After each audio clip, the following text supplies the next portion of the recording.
मेरी यह कविता वंदे मातरम और गीता के ज्ञान से है। मैं और मेरा अस्तित्व भारत माता की सच्ची शान से है। और प्लस इतनी आशिकी और इतना प्रेम रस देख लिया मैंने कि मैं जो प्रस्तुत करने जा रही हूँ और मुझे लग रहा है पता नहीं ऑडियंस कैसे रिएक्ट करेगी, बट स्टिल जो प्रिपेयर किया वही सुनाऊंगी। लास्ट टाइम मैंने सुनाया था द्रौपदी का चीरहरण, पूरी ऑडियंस डिप्रेस हो गई थी, इतनी फेमिनिस्ट टाइप की लग रही थी। फिर मैंने एक अच्छी सी कविता लिखी थी। आज भी चीरहरण है बट प्रकृति का चीरहरण। प्रकृति और मतलब थोड़ी मिनिमलिस्ट टाइप की पसंद रही हूँ। जैसे गर्ल्स को शॉपिंग बहुत पसंद आती है, मैंने कभी फालतू की शॉपिंग, मेरे मूड ख़राब है चलो शॉपिंग करते हैं, मैं वैसी कभी रही नहीं। बचपन से जो किताबों में पढ़ा उसको बिल्कुल आत्मसात करने की कोशिश की।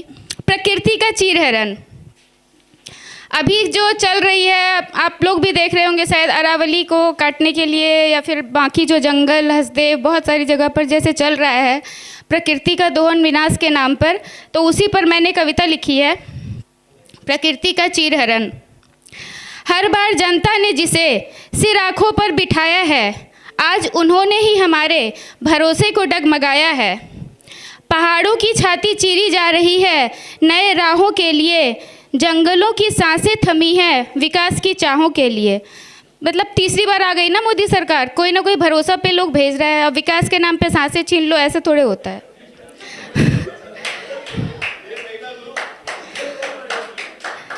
जंगल रोती पर्वत कटते विकास का ढोल बजाया है, धरती माँ के घाव को बस कागजों में छुपाया है। AQI से टेम्परिंग, AQI टेम्पर कर रहे हैं ना, बोल रहे हैं क्या कुछ भी नहीं है, वहाँ पे पानी छिड़का रहे हैं कि उसको डाउन करने के लिए, कुछ नहीं होगा।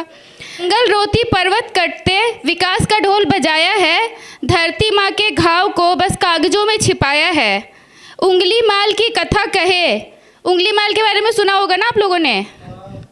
वो उंगली महात्मा बुद्ध आए थे, मैं शॉर्ट में बता रही हूँ जो नहीं जानते हो, कि महात्मा बुद्ध ने बोला पत्ते तोड़ के लाओ, वो तोड़ के लाया, फिर वो उसको बोले कि वापस जोड़ो, वो जोड़ नहीं पाया, तो उसको बड़ा घमंड था अपनी शक्ति का। महात्मा बुद्ध ने बोला था तुम में शक्ति होगे, शक्तिशाली होगे तो मैं डरूँ ना तुमसे, तो बोलता है मुझसे तो सब डरते हैं। तो महात्मा बुद्ध ने उसे पत्ते तोड़ने के लिए कहा था, फिर वो नहीं जोड़ पाया, फिर उसे ज्ञान की प्राप्ति हुई। और समय सीमा को ध्यान में रखते हुए मैं थोड़ी तेजी में आगे बढ़ रही हूँ। तो उंगली माल की कथा कहे ना जोड़ सके मत तोड़ उसे, सत्ता आज नसीहत भूले बस चोट पर ही चोट करे। माना की जनसंख्या बढ़ी, बहुत सारे जो है ना अंधभक्त, आई एम सॉरी अगर यहाँ पे कोई अंधभक्त हो। मैं बीजेपी सपोर्टर हूँ बट आई एम सॉरी मैं अंधभक्त नहीं हो सकती हूँ। माना की जनसंख्या बढ़ी, बोलते हैं बहुत जनसंख्या बढ़ी है, डिमांड है। तो माना की जनसंख्या बढ़ी, सपनों का बोझ भी बढ़ा, समय की दरकार का हर द्वार पर दस्तक पड़ा। हमने जिनके हाथों में भारत भूमि को सौंप दिया, उन्होंने ही हमारे सांसों का सौदा किया। नीला आसमान धुंधला हो गया, हरियाली हो गई धूमिल, पानी कब से सहमा सा, मिट्टी भी हो गई बेजान है, लेकिन लहू का रंग अभी भी चमकीला लाल है, क्योंकि हमारे पेड़ों में अभी भी बाकी कुछ जान है। 4 धाम की यात्रा के लिए पूरे हाईवेज बनाए जा रहे हैं। 4 धाम की यात्रा अब पर्वतों का सीना चीर रही है, कष्ट के बिना धर्म की सार्थकता छीन रही है। नदियाँ पर्वत जंगल पूजे, यही तो हमारे शास्त्रों का ज्ञान है, धर्म तपस्या और कष्ट से ही तो मनुष्य बनता महान है। बोल रहे हैं एक पेड़ माँ के नाम, जंगल बनाएंगे, ये बनाएंगे, पहाड़ कैसे बनाओगे, नदी कैसे बनाओगे। मानव प्रकृति नवनिर्मित कर ले, ऐसी उसमें औकात कहाँ, हर चीज़ में परमात्मा को देखे, धर्म शास्त्रों को किया आत्मसात कहाँ। जंगल फिर से बना लोगे, पर उनकी अनगिनत प्रजातियां कहाँ से लाओगे, उन विस्थापित जीवों का आसियां फिर से कैसे बसाओगे। विकास की शक्ल में छिपा यह कैसा विनाश का खेल है, जंगल पहाड़ नदी मौन है, पर हमारे हृदय में ग्लानि की रेल है। मेरी यह कविता वंदे मातरम और गीता के ज्ञान से है। मैं और मेरा अस्तित्व भारत माता की सच्ची शान से है। Thank you, thank you.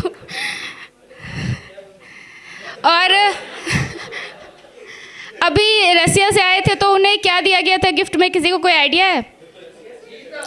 Putin Gita. इसी पर कुछ लाइन्स है। वंदे मातरम पर 10 घंटे बहस करते और गीता देते हैं दान में, पर खुद नहीं समझ पाए क्या है गीता के ज्ञान में। Thank you. न वंदे मातरम की धार समझी, न गीता का सार समझा, कर दिया एक पेड़ माँ के नाम और जंगलों को बेकार समझा। क्या मिला है? ओके। हाँ, मैं वैसे बीजेपी सपोर्टर हूँ, बट मैं आजकल ये सब कर रही हूँ। तो मेरे ना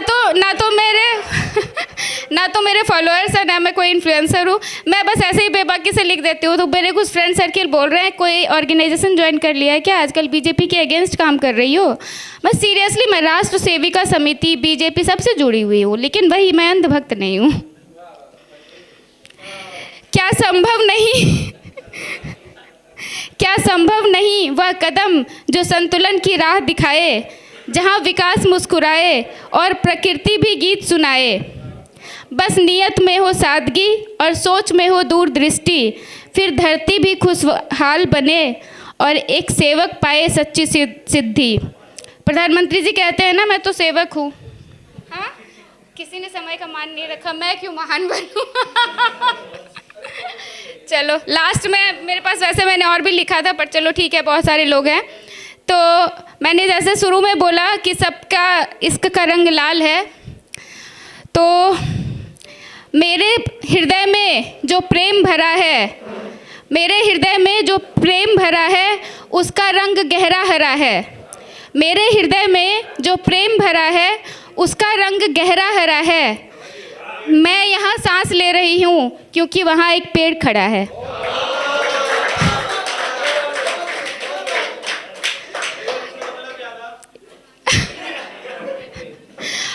पेड़ से ऑक्सीजन बनता है, ऑक्सीजन हम लेते हैं। यही मतलब था कि पेड़ मत काटो। एंड ये जो लाइंस थी ये मेरी नहीं थी, मैं क्रेडिट देना चाहूँगी, पारुल सरन एक हैं मेरी फ्रेंड, उनकी लाइंस थी। So thank you.